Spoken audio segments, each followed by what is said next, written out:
Welcome, weary wanderers, to my humble dimension. Sit down a while, rest a spell. Uh, Care for a warm drink? No? Maybe later then. So, today I'd like to tell you all some stories of a interesting world where some Disney characters have become D&D characters of sorts. If you like this video, well, there's something I've found in my dimension lately. It's a strange button. Not quite sure what it does. It has subscribe written on it. I'm too nervous to press it. Maybe one of you all could and show me what it does. If you have any comments that you'd like to leave, I have this handy suggestion box. You can write your comments, leave that right in there. Now, on to the video. On to my stories, that is. What's a video?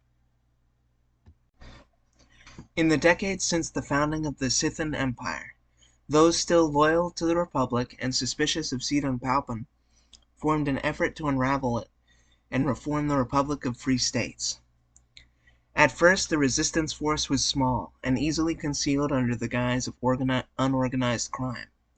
But as the resistance gained traction en masse, they soon drew the notice of Paternus Dark. The Warforged Paladin took to the task of finding the resistance wherever they hid. When a report came back to Dark of where resistance members may be hiding, he was taken to the desert Jakun, where a camp of rebels had been reportedly established. Dark set out with the wastes to eradicate the camp, and he went into the canyon where they had been seen gathering alone while his elites scouted the area. The battle began slowly. A few arrows snapped with dark power, a hasty rogue run through with a magically infused blade. And then rangers revealed themselves atop the canyon walls, bows cocked and aimed at the paladin. Paternus leapt at the canyon wall, cutting an arrow lengthwise as a barrage were released against him. He sliced through the bow of the ranger nearest him, lacerating the man just under his collarbone as well. The man's eyes widened and blood spurted from his mouth, Paternus throwing the wounded ranger to the canyon floor, while turning his attention to the others. As Paternus went about slaughtering the rangers, some at the far side of the canyon stood horrified at the massacre, barely letting loose an arrow at their foe. Finally, their nerve broke, and the few that had yet to fall leapt into the canyon, screaming for their allies to run. Dark dropped back in, following at a relaxed pace, the menacing red glow from his blade casting a sinister ambiance on the ever-darkening crevice in the desert. Rogues and fighters launched at him, while mages behind it released magical assaults. Dark gripped the throat of a barbarian, snapping the neck in his grasp and shielding himself with a stream of fire erupting from deeper in the canyon with the body. The smell of burning flesh filled the cavern, and bodies littered the ground as he continued. One rogue fell backwards in shock and terror at the sight, and he got to his feet to run, only to be grasped by the red hands of dark magic that pulled him screaming into the shadows toward the red-tinged blade, steaming with blood. Suddenly the ground was racked with tremors as a giant spine-covered root erupted from the chasm floor and launched with lethal intent towards the merciless enforcer. But this too was easily dealt with, left as smoldering hunks of vegetation as Paternus pressed on. The remaining rebels were then forced to accept a fearful realization. They couldn't stop him. None of them were strong enough, and none of them could even slow down the approach of the murderer. They could run, but there was no escape. The only way out was the way Dark had come, or climbing up the walls of the canyon, which his magic would just pull them back in if they tried. One of them, a mage, ran and fell to his knees, begging the Warforged for mercy. Paternus Dark put a hand on the man's shoulder, and the mage grasped it and looked up at Dark's faceplate, tears running down his cheeks and a smile of relief on his face. relief that contorted into agonized disbelief as the burning blade was thrust through the man's sternum. No mercy would be granted. The rest of the night, if you were to pass through the Jacund Desert, you would be able to hear the screams of men losing their lives, and find a canyon drenched in the blood of those who dared to oppose a corrupt empire. The Dark Paladin returned to his chambers in the heart of a palace surrounded by lava. His few attendants gathered to him, seeing to it that he hadn't taken any stray damage. After he had been examined, his healers were dismissed from his chambers, and a green-clad fairy artificer continued her own examination of his armor.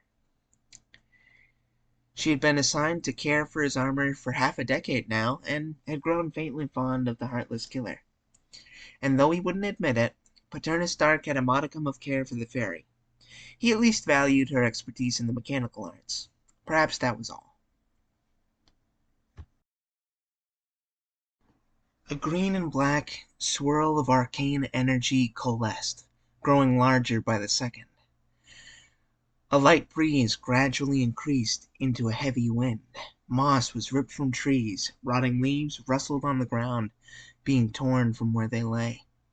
The mystical vortex grew, first an inch across, then a foot, 3 feet, then 10 feet across. All the while an otherworldly howling of monkeys could be heard all around. A pale green face, lit by the unnatural glow of the portal, smirked with malicious satisfaction. It wouldn't be long now.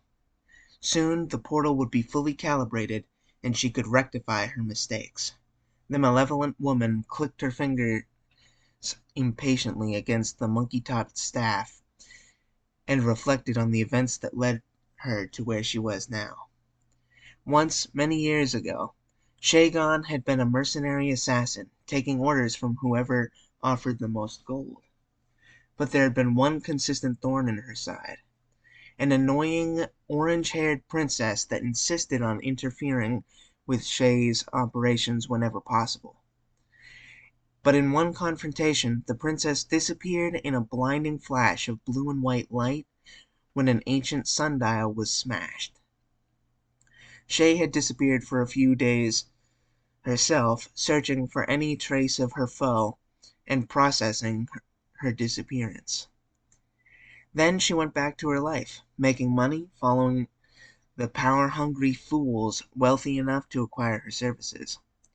A couple years later, Shea was fed up with taking orders, however great her compensation, but decided to bide her time, remaining perpetually bored without the challenge of her foe. During one of her acquisitions for a client, obtaining a strange dagger with an oddly warped blade from among a display of artifacts held in a renowned wizard's university, Shea came across a strange totem of a monkey. A plaque affixed to the totem's pedestal read, Temporum Aluata. She took the totem with her as well, oddly intrigued. After delivering the dagger to a strange little man, Shea went in search of knowledge concerning the monkey totem. She learned that it was a very old artifact, its history and creation lost to time, but it was deeply tied with temporal magic, dark temporal magic.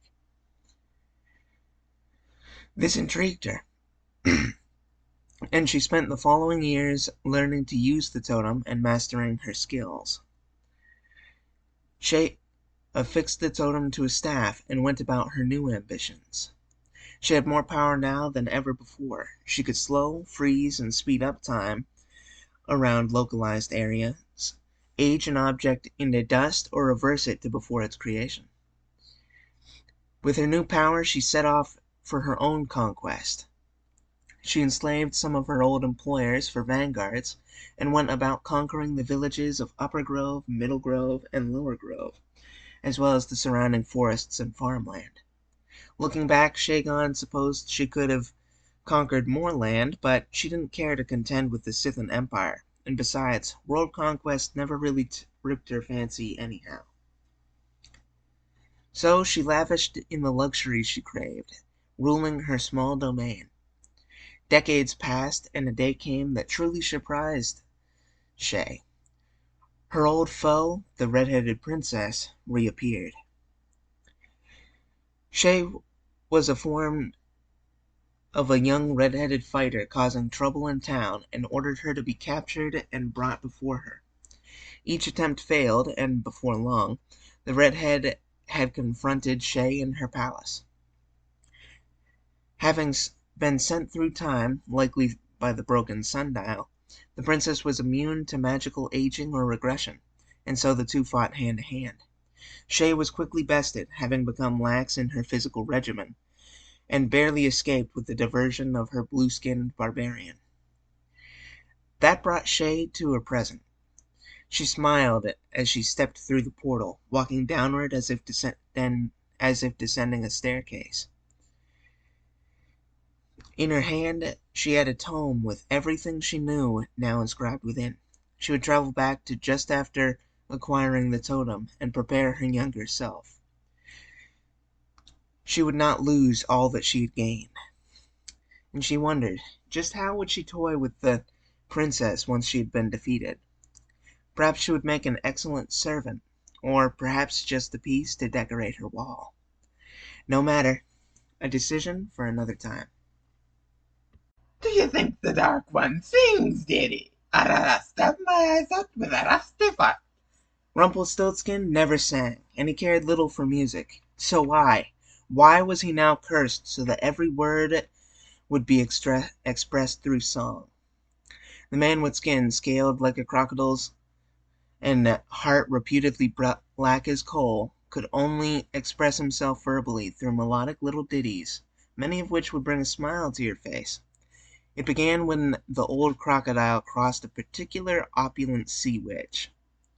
He happened upon a red-headed mermaid that desired a pair of legs while gathering some special ink. He tempted her with his help, and the next day she accepted. So the Dark One cut out her tongue in exchange for a vial of magic sludge that would fulfill her wish. Weeks later, a portly sea witch with an unhealthy obsession with eels came for the crocodile. Ursuline was not a woman to treat lightly, nor was she a light woman, and today she was not pleased. "So you're the wretch that gave that mermaid girl legs, aren't you?" Rumple glared at the woman in amusement. Perhaps. What does it matter to you? The irate octopus glared at the dark warlock. I had been waiting for her to come to me. I had spent weeks carefully spinning rumors of my abilities, making sure that she was aware of me. I needed the girl's voice. And now she's run off to where I can't find her. It's your fault. Maybe it is, dearie, and maybe not. Now, leave me be, unless you want to make a deal. The sea witch grimaced and then smirked. She had a special knack for perception herself. A person's voice could tell her all she needed to know. Ursuline wanted to punish this fool for his interference, and she knew just the penalty. She began singing a low, foreboding melody, a chilling purple glow lining her form. The wind began to pick up, and the sky darkened. The waves began restless, pounding against the surf with increased vigor. Now Rumple was curious. Just what was she attempting? He watched and waited, intrigued to see the result of her song. The violet aura grew around Ursuline and enveloped Rumpelstiltskin as well. He felt a resonance in his dagger and pulled it out. He watched in disbelief as his dagger began to transform. The hilt changed and extended, becoming a lute made of fine dark wood. He looked at Ursuline, confused, with an unease inexplicably building in his chest. What did you do? My dagger has become a flute? He sang out, much to his shock, Rumple's eyes widening. Ursuline's smile widened herself, her eyes narrowing maliciously. I decided that if I couldn't sing with the voice I wanted, you can now sing with yours. Whenever you try to speak, my enchantment will force you to sing. I hope you enjoy music, because you'll hear quite a bit of it from now on. The witch turned, returning to the water. She was about 30 feet away when she stopped and called over her shoulder. "Oh, and you'll have to speak as usual. My enchantment will compel you to conduct your business as you did before. And since you need to use your voice to convince people to deal with you, you will sing. Goodbye." The witch dove into the sea, leaving the crocodile alone to process his new fate. And so began the Dark One's torment, living as a bard, traveling and dealing with people. While he did still evoke terror in some, most would gather wherever he was just to hear him sing. They delighted in his torment, though the general public wasn't aware that it was torment for him. And as such, he took special care to increase the misery he conferred onto others in his dealings. He did have to admit, though, more people being drawn to him did make organizing deals a tad easier. But he still wanted a rusty fork. Zinmire was a rather large city on the kingdom of Midasport, with a large population of about 250 million. As such, there were plenty of criminals doing as they pleased. To combat this, a certain dwarven ranger, Horay Vailson, petitioned the royal family of Raycliffe to allow him to form a guard to patrol and defend the city, incarcerating those who didn't abide by the ordinances therein. As the royal guard was small and ill-equipped to handle the whole of the city, the Raycliffes were happy to grant Vailson's request. And so Horay went about conscripting as many able rangers as he could find, even traveling to other cities to reach out to friends of his, persuading them to join, or invoking old favors. 4 years later, the Zinmire Ordinance had a tight grip on the city, taking care to protect the citizens and combat those that would disturb the peace. That's where Cornigan Fillmore comes in. Fillmore had, 2 years earlier, been a notorious thief in the city, targeting rich and poor without discrimination. Those victimized by the rogue would only catch a glimpse as he left if they saw him at all, and the ordinance was hard-pressed to put a stop to Fillmore. Few knew what Fillmore looked like, and fewer ordinance rangers had even a notion of what to look for. He never left clues accidentally, and the clues he did leave only served to distract and redirect the rangers from his trail. But one ranger, a Waynard Liggins, was able to find Fillmore in a tavern, seeking to befriend the rogue with his identity withheld. The two exchanged a few words at first, later engaging in lengthy conversations which were about various topics from city politics to food. Women in particular was a topic Liggins enjoyed discussing, often flirting unsuccessfully with the tavern waitresses, much to Fillmore's bemusement. Weeks after they became friends, Fillmore burst into the tavern after a heist, one he had discussed at length with Liggins. It had been the closest the rogue had come to being apprehended. Somehow the ordinance knew where he was going to be and when. He had had to leave before obtaining what he had come for. Fillmore stormed into the tavern, ordered an ale with vehemence. "What happened?" Liggins questioned the irate individual. "Looks like you just lost a week's wages in a bet." Fillmore downed his ale and slammed it on the bar, wiping his mouth furiously. "The ordinance," he snarled. "They knew I was there. They interfered with my heist." Liggins chuckled to the irritation of his friend. "The ordinance is getting more competent by the day. Have you thought that maybe your line of work isn't quite as profitable as it once was?" It was Fillmore's time to scoff. "Humph! So long as there are items of value in this city, I'll find a way to make it mine." Liggins sighed. "Sorry you feel that way. Come on, lads, out from your hiding." 3 rangers stood from the bar, arrows cocked and aimed at the rogue. Fillmore lurched back from the counter, his stool clattering to the floor. He gaped at Liggins. "You're an ordnance ranger? I thought you were my friend." Liggins looked at the floor, eyes closed, shaking his head. "I am your friend, Fillmore, but I can't allow you to go free breaking the law. I'll give you 2 choices. You can spend the next decade in a dank cell, or you can put your skills to good use as a ranger. You're fast and have plenty of connections that could be useful. So what do you say? Fillmore turned away from Liggins, glaring at the door. Sounds like I'll be losing my freedom either way. Leastways, I can still walk this city as a ranger. I'm in. Liggins smiled and nodded. Good choice. Now come on, we'll get you started on your training. Well, good wanderers, thank you for keeping me company today. It does get a tad lonely up here in my dimension, so I always appreciate it. I hope you enjoyed my stories, and I hope they provided some entertainment. You sure you don't want a warm drink before you go? Well, maybe next time. But again, if you have any comments, leave it in my suggestion box. And I'll see you next time. Farewell.